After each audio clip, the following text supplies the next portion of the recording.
रात के 8 बज रहे थे। अरे भाई, आज तो हमारा खैर नहीं। काम से आते आते इतनी देर हो गई आज। अरे तभी मैं बोल रहा था आज सेठ के वहीं रुक जाता। अब हमें रास्ते में उस मनहूस हवेली से होकर गुजरना होगा। मुझे क्या पता था आते आते अंधेरा हो जाएगा। अब जो भी हो, बस वो आवाज न सुनाई दे। अगर वो आवाज सुन लिया और हमने अनसुना किया तो हमारा परिवार खतरे में आ जाएगा। अरे बस करो भाई, अब क्यों वो सब बात कर रहा है। जल्दी जल्दी चलो और हवेली देखते ही द्वार लगाओ।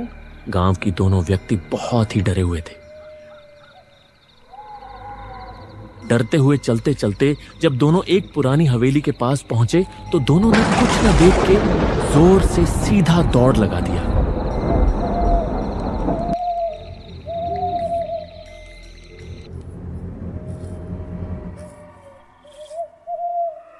और दौड़ते दौड़ते दोनों हवेली से काफी दूर आने के बाद रुके। बाल बाल बचे। भगवान का शुक्र है जो हवेली से कुछ आवाज सुनाई नहीं दिया। हाँ भाई, बाल बाल बचे। अब से ऐसी गलती कभी भी नहीं करूंगा। ये सब बोल के दोनों हाँफते हुए सुकून की सांस लेके निकल जाते हैं। यहां छोटे से किराए के कमरे में पीली ट्यूबलाइट झिलमिला रही थी। टेबल पर कुछ किताबें, एक सरकारी नियुक्ति पत्र और बिस्तर पर बैठा एक सीधा सा आदमी, रवि कुमार, उम्र लगभग 32 साल, एक सादा सी मुस्कान और चेहरे पर थकान ली। पास में उसकी बीवी नीरा, जो कपड़ों की तह लगाते हुए बोल रही थी। तो सच में जाना पड़ेगा क्या आपको? इतना दूर का गांव, न सड़क ठीक, न अस्पताल, न कोई जान पहचान। आप वहाँ कैसे रह पाएंगे? अरे भाग्यवान, डर क्यों रही हो? ये सरकारी नौकरी है, पोस्टिंग जहां मिले वहां जाना ही पड़ता है। कुछ दिन की बात है, फिर ट्रांसफर लगवा लूंगा। वैसे भी गांव में शांति होती है और वैसे भी हम भी गांव के ही निवासी हैं। शांति या सन्नाटा? आपने सुना नहीं क्या? लोग कहते हैं कुछ गांवों में रात को अजीब घटनाएं होती हैं। किसी ने बताया था सोनगढ़ के पास के इलाके में कुछ हवेली है। लोग बोलते हैं वहां कोई डरावना घटना घटित हुआ था। और आपका पोस्टिंग भी वही ही होना था क्या? अरे नीरा, तुम भी ना सुनी सुनाई बातों पर यकीन कर लेती हो। वो सब पुराने जमाने की बातें हैं। भूत प्रेत कहाँ असलियत में होते हैं। जिंदगी का असली डर तो दिल में होता है। ठीक है, वैसे भी अब हम कर ही क्या सकते हैं। आप बस अपना ध्यान रखना और दिन रहते ही कोई किराए का कमरा ले लेना।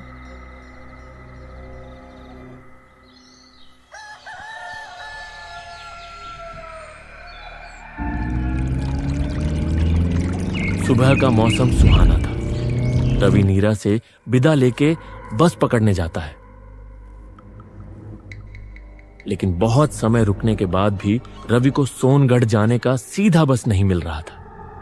काफी समय इंतजार करने के बाद आखिरकार उसको एक बस मिला जो सीधा उसको सोनगढ़ पहुंचा देगा।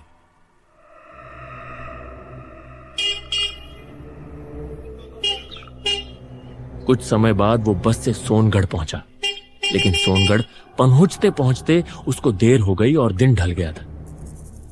अब उसको अपने लिए एक किराए का कमरा भी ढूंढना था, इसलिए वो सोनगढ़ गांव के भीतर जल्दी जल्दी चल पड़ा।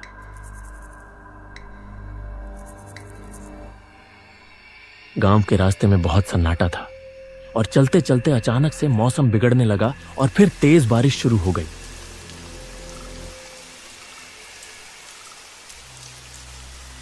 ओहो, ये बारिश भी ना अभी ही आना था इसको भी। अब तो पूरा भीग जाऊंगा। मुझे जल्दी से अपना सिर छुपाने का कोई आसरा ढूंढना पड़ेगा। रवि ये सोच के बारिश से बचने के लिए दौड़ने लगा और तभी थोड़े ही आगे जाके उसे एक हवेली दिखी और रवि बिना कुछ सोचे दौड़ते हुए उस हवेली में चला गया। हवेली में आते ही उसको अजीब सा महसूस होने लगा। उसे आसपास की हवाओं से घुटन सी होने लगा। ये कैसी जगह है? आसपास की हवा में कैसा घुटन सी है। शायद यह भी कोई पुरानी हवेली है, रहने के लिए नहीं, पर फिलहाल छत के नीचे तो रह ही सकता हूँ। उसने देखा मुख्य दरवाजा खुला हुआ था और ये देख वो अंदर चला गया। अंदर आते ही उसने देखा कि अंदर अंधेरा और सीलन थी।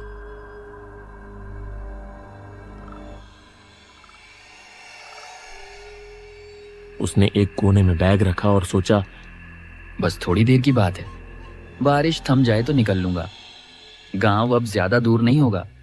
लेकिन तभी ऊपर से कुछ गिरा, ठाक से। रवि ने सिर उठाया और देखा शायद कोई लकड़ी गिरी होगी, पुरानी हवेली है, टूटी फूटी होगी। उसने फिर नीचे देखा। अंधेरे में उसे कुछ ठीक से दिख भी नहीं रहा था। उसने अंधेरे में जैसे तैसे देखा कि दीवार पर किसी बच्चे की उंगलियों जैसे निशान थे, मिट्टी में गड़े हुए, जैसे किसी ने अंदर से बाहर निकलने की कोशिश की हो। यह देख रवि थोड़ा डर गया और पीछे हट गया। तभी ऊपर से किसी की हल्की सी सिसकी सुनाई दी। मुझे मुक्ति चाहिए, मुझे मुक्ति दो। रवि का दिल जैसे रुक गया।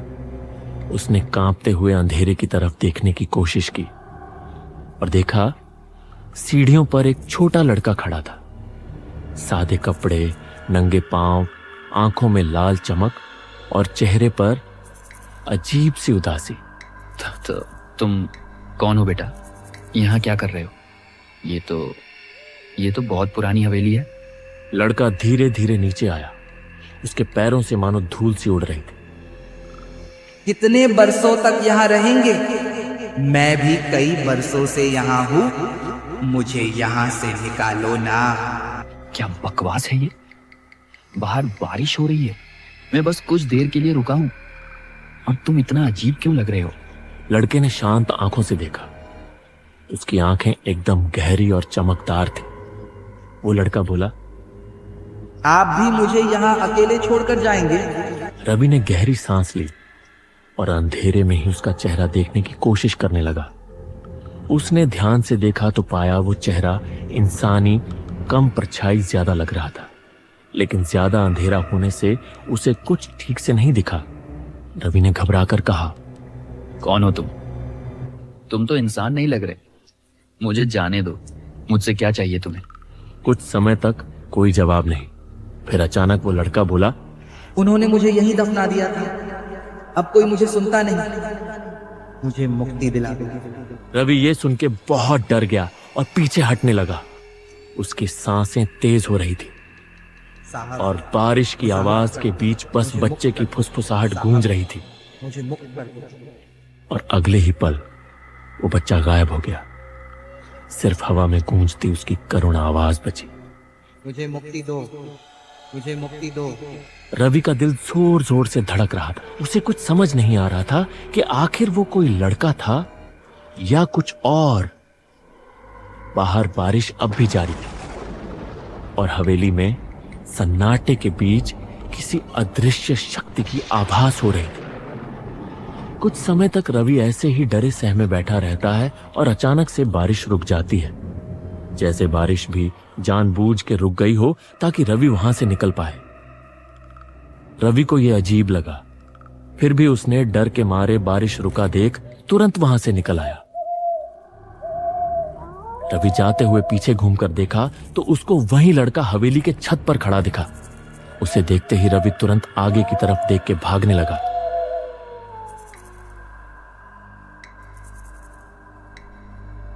कुछ समय बाद जैसे तैसे लोगों से पता करके गांव के स्कूल की प्रधान शिक्षक के घर पहुंचा।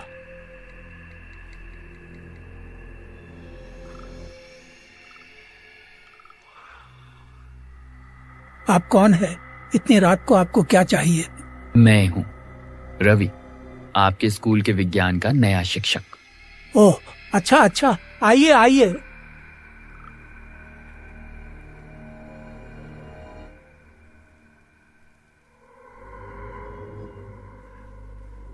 मुझे बोला गया था आप दिन में आएंगे। मैं आपकी अपेक्षा कर रहा था, लेकिन आप आए नहीं तो मुझे लगा शायद आप कल तक आ जाएंगे। लेकिन इतनी रात को आने की क्या जरूरत थी? और आप डरे हुए भी लग रहे हैं। मैं जो सोच रहा हूं जरूर वही हुआ होगा। आना तो दिन में चाहता था, लेकिन बस नहीं मिल रही थी, और जब मिली तब आते आते शाम हो गई। और रास्ते में जो हुआ मेरे साथ उसे देख के तो मेरी रूह कांप गई, ऊपर से वो अजीब सी बारिश। मैं सब समझ गया। आखिर आपके साथ क्या हुआ? आप किस्मत वाले हैं जो वहाँ से निकल आए। गांव में अफवाह है बहुत पुराने। अफवाह? कैसी अफवाह? आप जरूर उस हवेली के पास गए थे और वो हवेली भी आपको उसके पास खींच ले गई होगी, क्योंकि यहाँ तो कोई बारिश नहीं हुई और जरूर आप जब हवेली के पास पहुंचे तो बारिश हो गई होगी। हाँ, ऐसा ही हुआ था। लेकिन वो अफवाह क्या है? अफवाह नहीं, श्राप कहो। गांव के लोग और हम सब मानते हैं कि जो कोई भी रात को उस हवेली के पास जाता है उसे कुछ आवाजें सुनाई देता है या कोई परछाई दिखाई देता है, और अगर उस आवाज को कोई अनसुना करके आता है तो वो और उसका परिवार नींद में ही मरे हुए पाए जाते। हालांकि अभी तक गांव के किसी भी व्यक्ति के साथ ऐसा हुआ नहीं, क्योंकि रात को कोई उस हवेली के पास नहीं जाता है और भूल से चले भी जाए तो सीधा दूर भाग जाते हैं। लेकिन मैं तो हवेली के अंदर ही था और नहीं मैंने सिर्फ आवाज सुना था। मैंने तो वहां एक बच्चे को भी देखा जो कि परछाई जैसा लग रहा था। वो बिल्कुल भी इंसानी बच्चा नहीं लग रहा था। रवि के मुंह से ये सुन के हेडमास्टर की आंखें जैसे फटी की फटी रह गई। वो डर से दहक उठा था, साथ ही उसे रवि के लिए बुरा लग रहा था। रवि, ये तुमने क्या किया? कुछ भी हो जाता, लेकिन तुमको उस हवेली में नहीं जाना था। अब आगे क्या होगा तुम्हारे साथ, ये सोच के ही डर लग रहा है। ऐसा पहली बार किसी के साथ हुआ है। गांव वाले अगर ये जान लेंगे तो तुम्हें गांव में रहने भी नहीं देंगे। रवि हेडमास्टर के मुंह से ये सब सुन के बहुत डर जाता है।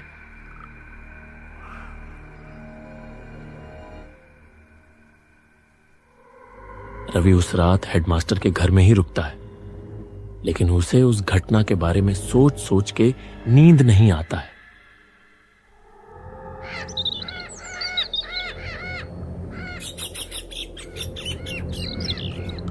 अगली सुबह रविवार का दिन था। रवि डरते हुए हेडमास्टर से बात करने लगा था। सर, मुझे पूरी रात नींद नहीं आई और सोचा अगर उस हवेली की श्राप लगते ही किसी के परिवार को नुकसान होता है तो क्यों ना मैं मेरे घर जाऊं ही नहीं। जो भी होना है मेरे साथ हो जाए। मेरे गलती की वजह से मेरी पत्नी को कुछ नहीं होना चाहिए। मैं आज ही उस हवेली में खुद जाऊंगा और जो भी होगा मेरे साथ होने दूंगा। बस मेरे पत्नी को कुछ नहीं होना चाहिए। नींद तो मुझे भी नहीं आई है। गांव में जो अफवाह फैली है उस पे जितनी विश्वास है उतना कहीं ना कहीं संदेह भी है। लगता है वहां कोई राज छुपा है। और कल जो तुमने बताया कि तुमने एक बच्चे की परछाई देखी, उससे मुझे बहुत हैरानी हो रही है। कैसी हैरानी सर? कहा जाता है कि बहुत वर्ष पहले उसमें गांव के सबसे अमीर ठाकुर हरिचंद्र और उनके बेटे का परिवार रहता था उस हवेली में। वे लोग बहुत अमीर थे, लेकिन दिल के बहुत क्रूर और कंजूस किस्म के थे। और उसी महल में गांव का एक लड़का काम करता था। और बाद में पता चला कि उस लड़के ने धन के लालच में सबको नींद में ही मार दिया और सब कुछ लेके भाग गया। तो फिर मैंने जो बच्चा देखा वो भी उन ठाकुरों का ही था क्या? नहीं, और वही तो सोचने वाली बात है। उनके परिवार में कोई बच्चा था ही नहीं। और अगर सच में वहां कोई आत्मा का साया है तो उसमें उन ठाकुरों की आत्मा का साया होना चाहिए था, न कि कोई बच्चे का। अब तो मुझे भी वहां कुछ गहरा राज है ऐसा लगता है। जो भी हो जाए अब तो वहां जाके ही देखना पड़ेगा, लेकिन हमको दिन में जाना पड़ेगा। ठीक है, लेकिन आपको मेरे लिए खतरा उठाने की जरूरत नहीं थी। मैं अकेले ही चला जाऊंगा। नहीं नहीं, अब तो मुझे जानना ही है कि वहां का राज आखिर है क्या। दोनों उस हवेली में जाने की ठान लेते हैं और कुछ समय बाद दोनों हवेली जा पहुंचते हैं।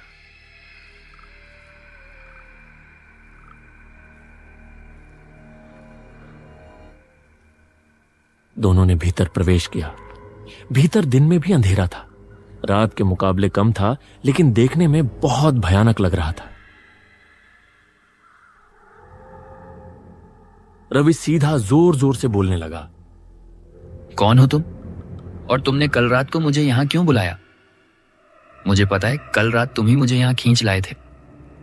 क्या चाहिए मुझसे? रवि, ऐसे बोलना ठीक नहीं रहेगा। हमें नुकसान पहुंचाएगा वो। रवि कुछ बोलने ही वाला था कि अचानक दूर वही बच्चा दिखता है, लेकिन इस बार वो बच्चा पूरा साफ साफ दिखाई दे रहा था, जैसे कोई गांव का मामूली सा बच्चा हो। तुम ही हो ना? तुम ही हो जो कल रात मुझे दिखे थे? रवि, इसे देखकर तो ऐसा लगता है कि ये वही लड़का है जो हवेली में काम करता था। बहुत सालों से चली आई हुई कहानी सुन के तो ये वही बच्चा लग रहा है। हेडमास्टर रवि को यह सब बोल ही रहा था कि तभी वो बच्चा अचानक से उनके एकदम करीब आ गया। दोनों ये देख बहुत डर गए, लेकिन फिर उन्होंने देखा कि उस बच्चे के चेहरे पर दुख साफ झलक रहा था और वो रो रहा था। मुझे पता है तुम हमसे कुछ कहना चाहते हो। बताओ क्या कहना चाहते हो और क्यों गांव वालों पे अपना श्राप देके रखा है? रवि के ये पूछने पे लड़का कुछ समय तक कुछ भी जवाब नहीं देता और माहौल एकदम सन्नाटा पड़ जाता है। बस ठंडी हवा की आवाज आ रही होती है। कुछ समय बाद वो बच्चा बोलने लगता है, मेरी मदद कर दो, मुझे मुक्ति चाहिए। मुक्ति? हाँ, कल भी वही बोल रहे थे। आखिर क्या मुक्ति चाहिए तुम्हें? तुम्हें हुआ क्या है? सब बताऊंगा। कोई भी नहीं सुनता मेरी बात, सब डर कर भाग जाते हैं। तुम दोनों पहले हो जो खुद यहाँ आए हो। हम नहीं भागेंगे, हमें सब बताओ। कई वर्ष पहले की बात है। मैं अपनी माँ बाबा के साथ इसी गांव में रहता था।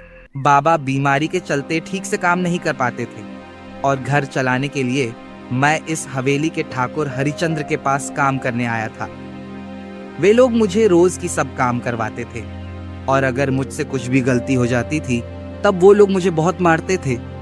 एक दिन जब मैं सफाई का काम कर रहा था, मुझसे गलती से एक उनकी पुस्तैनी कलश टूट गया और ये देख के ठाकुर के बेटे ने गुस्से में आके डंडे से मेरे सिर पे मार दिया और मैं वहीं तड़पने लगा।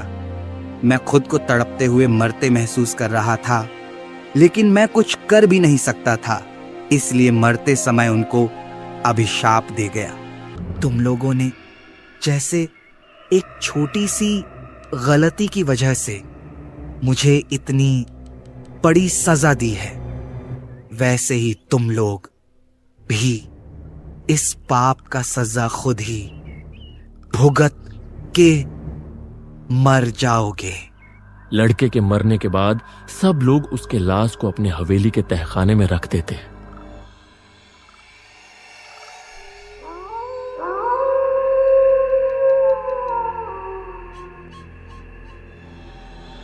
लेकिन कुछ दिन बाद वैसा ही हुआ जैसा उस लड़के ने मरते समय कहा था। उनके कुएं में एक जहरीला सांप मर जाता है और जब सब लोग वो पानी पीते हैं, सब रात को अपने अपने बिस्तर में ही मरे हुए मिलते हैं। गांव वालों ने जब देखा कि सब लोग रहस्यमयी तरीके से मरे हुए थे, तब लोगों ने सोचा कि मैंने सबकी हत्या करके उनका धन लेके कहीं दूर भाग गया। और फिर गांव के लोगों ने ठाकुर के परिवार का अंतिम संस्कार करके मेरे माँ बाबूजी को गांव से निकाल दिया और जंगल में भटकने के लिए छोड़ दिया। मुझे तो पता भी नहीं चला कि मेरे माँ बाबा ने अपनी आखिरी समय में क्या कहा और कैसे बिताया। मैंने सोचा था कि मैं उनको एक अच्छी जीवन दूंगी, लेकिन मेरी वजह से वे हत्यारे के माता पिता कहलाए और मैं बेबस होकर इस हवेली में कैद हो गए। रवि और हेडमास्टर लड़के के मुंह से ये सुन के बहुत उदास हो गए और लड़के की दुख भरी कहानी सुन के दोनों के आंखों से आंसू निकल गए। बहुत बुरा हुआ तुम्हारे साथ। ऐसा किसी के साथ भी होगा तो उस पे क्या बीतेगी मैं समझ सकता हूं, लेकिन कृपया तुम गांव वालों को नुकसान मत पहुंचाना। हम तुम्हारी मदद करेंगे। हम करेंगे तुम्हारी अंतिम संस्कार और सब गांव वालों के सामने ये सच्चाई लाएंगे। अब सच्चाई किसी के सामने लाने का कोई फायदा नहीं है, लेकिन तुम लोग मेरा अंतिम संस्कार कर दो। कम से कम मरने के बाद तो मैं अपनी माँ बाबा के पास जाके अपनी दायित्व न निभाने का माफी मांग पाऊंगा। ठीक है, हम करेंगे, लेकिन हमें ठीक से करना क्या होगा ये बता सकते हो? तहखाने में मेरे शरीर को रखा था उन्होंने। जो अंश मेरे शरीर की बची होगी उसको ले जाके पंडित से चिता पे अग्नि दे दो, मुझे मुक्ति मिल जाएगी। कुछ समय बाद दोनों तहखाने से उस लड़के की शरीर की बची कुची अंश को ले जाके पंडित से चिता पे अग्नि दे देते हैं।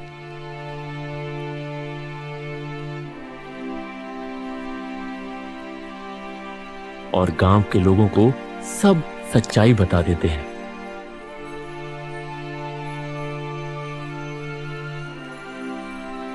थोड़े ही देर बाद सब लोग देखते हैं हवेली से एक रोशनी ऊपर की तरफ जा रहा है। सबको ये देख समझ आता है कि उस लड़के की आत्मा को अब मुक्ति मिल चुकी थी। सबको उस लड़के की कहानी जानकर दुख होता है। सबकी आंखें उसके बारे में सोचकर नम होती हैं।